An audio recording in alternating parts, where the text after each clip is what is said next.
Salve galera, firmeza! Tudo bom com vocês? Seja bem-vindo aí ao canal de Titi Romulo. Cara, e se você joga RPG de turno, Hero Collector, já há algum tempo, cara, você sabe exatamente qual é a sensação de ver aquela luz dourada piscar na tela, o ápice da dopamina, mas também você conhece a frustração de passar meses farmando o mesmo andar, a mesma masmorra, ou até mesmo, cara, de você perder ali para um time adversário só porque ele tinha 2 pontos a mais de velocidade de você.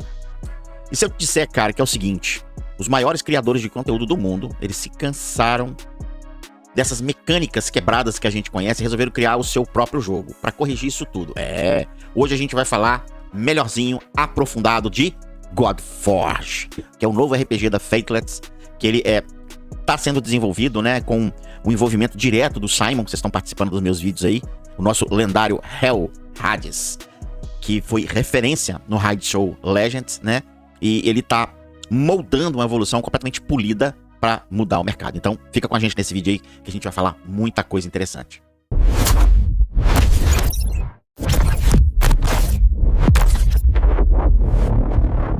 Galerinha, eu fiz algumas anotações, eu vou ler para vocês para eu não falar besteira, beleza? Bom, para quem não sabe, a Fatelets, ela foi fundada há 3 anos atrás. E ela tinha uma premissa muito clara, que é trazer o quê? Um jogo completamente construído com uma única premissa, que é a comunidade no centro de tudo. Trazer um jogo construído com a comunidade no centro de tudo aqui, isso significa que o Simon e a sua equipe de desenvolvimento passou anos analisando, destrinchando e, cara, vamos ser franco, criticando aí os erros de grandes publicadoras de gacha, principalmente aqui, ó. Nesse jogo que vocês estão vendo aqui, que é o Raid Show Legends, cara, quando eu comecei a jogar o Hell Hades, né, o Simon era referência pra mim, né, e a gente sofreu anos e anos nesse troço aqui, né, fazendo as mesmas coisas, cometendo os mesmos erros, e é isso, essa observação que o Simon fez junto com a equipe dele para trazer uma coisa bem grandiosa pra gente.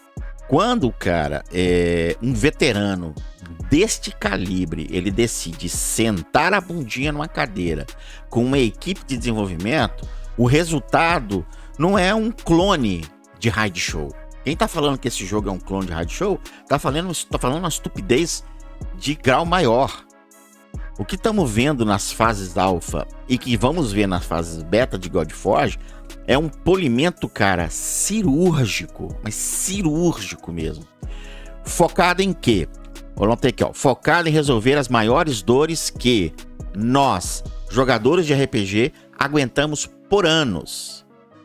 Cara, senta a sua bundinha na cadeira aí e se prepara, porque eu fiz um roteirozinho aqui, top, para esclarecer para vocês o que é Godforge e o que a gente vai ver pela frente. Então senta aí, meu filho, pega sua pipoquinha com guaraná e vambora.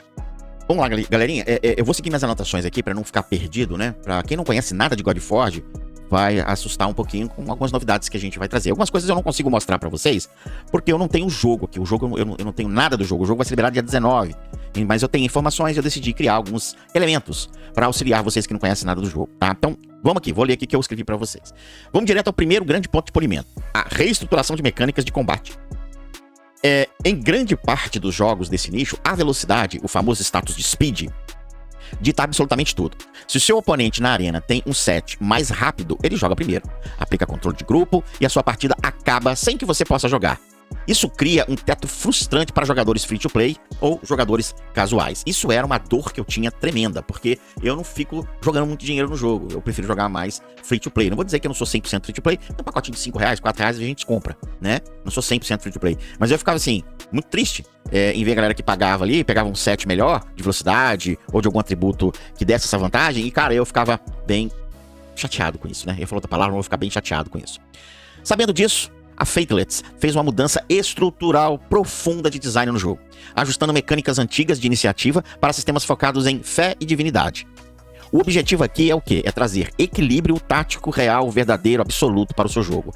Em vez de uma corrida linear, por quem joga primeiro, os combates são decididos em camadas de contra-ataque e sinergias de kit, você não perde mais uma partida puramente porque o oponente tem atributos brutos, podemos dizer assim, maiores, antes mesmo que o primeiro turno comece. Bicho, só esse fato aí, esse fato que vocês estão vendo aqui, né? É porque meu texto tá do lado de cá e a apresentação tá do lado de cá.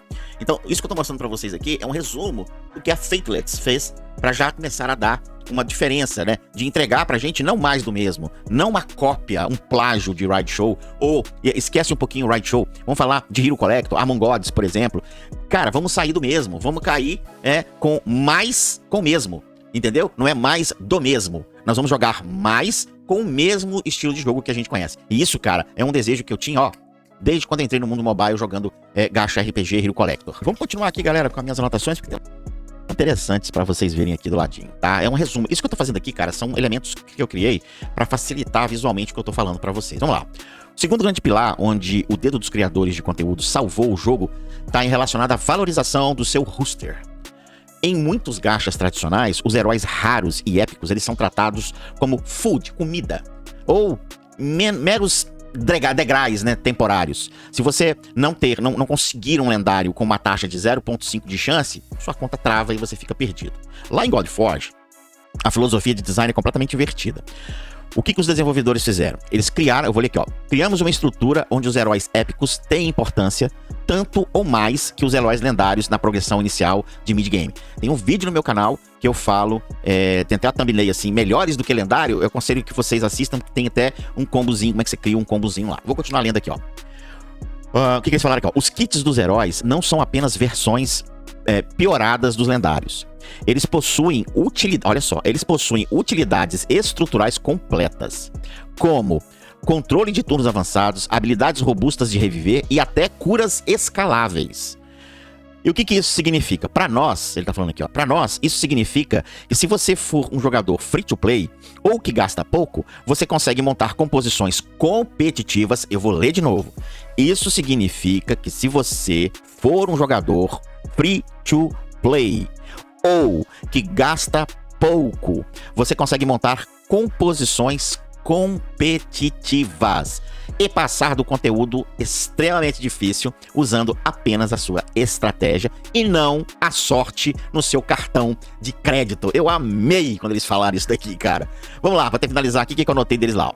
Bom, eles falaram, é claro, se você tiver aquela sorte tremenda e conseguir um lendário, como por exemplo, Apollo, Sazan, Horus, sempre vai dar um apelo, na verdade não é apelo, vai dar aquele pico, né, de dopamina. É porque tá em inglês, cara, eu tô tentando traduzir ao mesmo tempo pra vocês. Porque eles possuem kits excepcionais e únicos. Porém, o jogo se torna incrivelmente mais saudável quando a progressão da sua conta está apoiada em uma fundação firme de heróis mais acessíveis. Cara, o que os caras estão fazendo, bicho? Eles estão fazendo com que você jogue o jogo com os heróis raros, com os heróis épicos e consiga crescer. Sabe aonde que eu vivi isso? E até heróis comuns, que são os heróis brancos, que dava um grande boost na minha conta em campanhas infernais. Adivinha? Rei Arthur. Não sei se você pegou a minha época do meu canal quando eu trazia Rei Arthur. Cara, tinha heróis comuns no Rei Arthur que destruía heróis lendários. Cara, aquilo assim, foi um choque tão grande na minha cabeça. Eu falei, caraca, como é que um personagem cinza tá detonando um lendário? E o que eu tô observando é que eles estão trazendo isso pra dentro de Godforge também. Porque é um jogo construído por jogadores, né, cara? Olha que doideira, tá? Vamos lá. Mas o jogo se torna incrivelmente mais saudável, né, quando a sua progressão, a sua conta está apoiada em uma fundação firme de heróis mais acessíveis, comuns, épicos, raros. O meta, ele vai deixar de ser engessado. Isso gera o que chamamos de teoria de crafting, ou theory crafting. A comunidade se reunindo para debater combinações inusitadas de heróis que funcionam devido à mecânica pura, e não devido ao nível de raridade da moldura bonita do seu personagem. Isso é sensacional, cara. E meus queridinhos, e se a gente for falar de customização, é aqui que o polimento que os caras fizeram no jogo brilha de verdade, cara. Eu vou ler aqui pra você, ó. Desculpa aí a lentidão, cara, porque eu tenho que ler em inglês e falar em português, tá? Vamos lá. Godforge, ele adota a estrutura clássica de 6 slots de equipamento, que nós já conhecemos e amamos.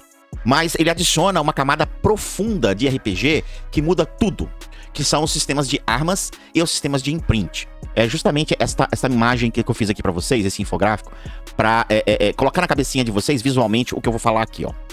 Então, além de você equipar a armadura do seu herói, você também pode customizar a arma dele para extrair um máximo de utilidade ou dano.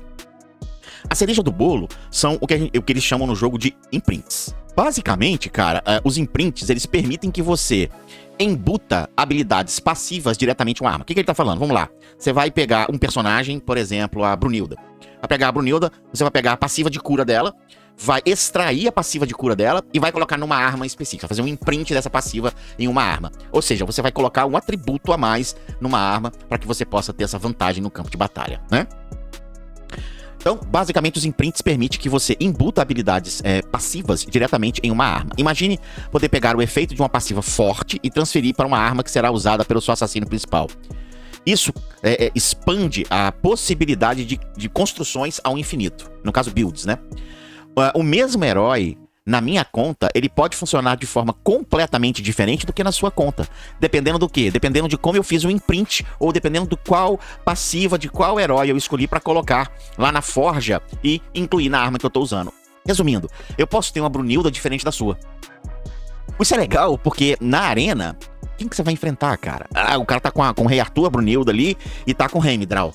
Eu já sei como é que ele é, eu vou com esse time e esse time, mas você não sabe qual imprint que ele tá usando. Vocês estão entendendo a infinidade de possibilidades que você pode colocar aí pra quem gosta de arena? E, povo, pra suportar tudo isso, o sistema de farm de God Forge foi totalmente customizado e otimizado pra gente. Sabe aquela bagunça de ter 20 masmorras diferentes? Eu adorei ler isso aqui, velho. Cada uma dropando uma pecinha confusa e te fazendo desperdiçar chaves de energia à toa. Cara, eu vou ler isso aqui de novo, que eu gostei disso aqui, olha só. O sistema de farm foi totalmente otimizado. Sabe aquela bagunça de ter 20 masmorras diferentes, cada uma dropando uma pecinha confusa e te fazendo desperdiçar a chave de energia à toa? Então, em God Forge, o design é direto, limpo, claro e objetivo. Um grande exemplo são os Rifts. O jogo deixa claro, desde o início, quer farmar livros para evoluir a habilidade dos seus heróis? O foco principal são os Rifts. O fluxo de jogabilidade é limpo, transparente e respeita o tempo do jogador.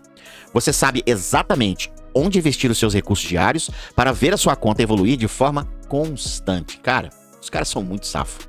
E finalmente, cara, respondendo a grande pergunta, sim, o DNA de Hyde, ele tá presente na empolgação de colecionar heróis e progredir uma conta a longo prazo. Mas o filtro de qualidade e polimento aplicadas pela Fatelets transformaram, né, God Forge em um prato cheio para quem gosta de estratégia de verdade. O Simon e a equipe estão usando o feedback direto da comunidade coletados no Alpha e no Beta para aparar todas as arestas que tornam os gachas antigos maçantes e injustos. É aquilo que eu falei no início do nosso vídeo, né? A ideia não é fazer mais do mesmo. A grande ideia, o que eu sempre procurei nos jogos gachas de Hero Collector, é fazer mais com o mesmo. Porque não vai mudar. O RPG de turno vai ser sempre turno.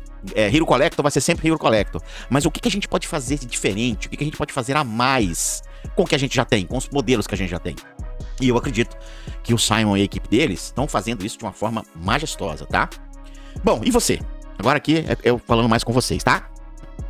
O que você achou dessa mudança na parte do meta de velocidade? Você tá ansioso para testar os sistemas de imprints lá nas armas, para deixar aquele ponto de interrogação na hora que você for na arena e o adversário olhar pro seu time e falar assim, cara, o que esse maluco colocou nesses heróis para que eu possa derrotá-lo? Gostaria muito que você deixasse sua opinião aqui nos comentários, porque, cara, como vocês sabem, eu olho tudo e respondo todo mundo. Não esqueça de esmagar aí o botão de gostei, o botão do like aí, e se inscrever no canal para você não perder nenhuma novidade ou notícia. Lembrando que dia 19 o jogo vai estar disponível pra gente no seu no beta fase 1 ao meio-dia. Fique esperto nos seus correios aí pra você receber. Se você tem iOS, fica aquela dica top. Tem limite, né? Se você não viu o meu vídeo, dá uma olhadinha aqui nos balãozinhos aqui em cima, eu vou colocar pra vocês. Tem um limite de 10 mil inscritos pra quem é iOS. Então, se você tem iOS e vai testar, corre. Vai lá no TestFly, né? No link que eles vão te enviar e já garanta o seu acesso. Para Android a gente não vai ter esse problema. Legal se você tiver um equipamento acima de 6 GB de RAM, tá bom? De memória, tá? Não é de espaço não. Acima de 6 GB de RAM já vai ficar bem interessante para você jogar o game. E eu tô colocando aqui a imagem, né? Pra vocês verem, a gente tem uma comunidade aí que tá começando a crescer. Gostaria muito que quem pudesse fazer parte e nos ajudar a crescer. Tá aí os links do Discord, também tá o link aí do Telegram. Esses links vão estar na descrição aqui do vídeo também, pra você não ter que digitar, beleza? E eu vou contar com vocês aí nesse like, na divulgação do vídeo. Pouquíssimos brasileiros, cara, conhecem Godforge, ouviu falar de Godforge. Tá na mão de vocês espalhar essas boas novas. Então, use o meu canal, pode usar. Pega os meus vídeos, pode jogar, coloca nas suas redes sociais, coloca nos seus grupos de jogos. Vamos fazer esse jogo ser o que ele tá prometendo ser, cara. E eu acho que a gente não vai se decepcionar, beleza? Eu fui, encontro vocês nos próximos vídeos.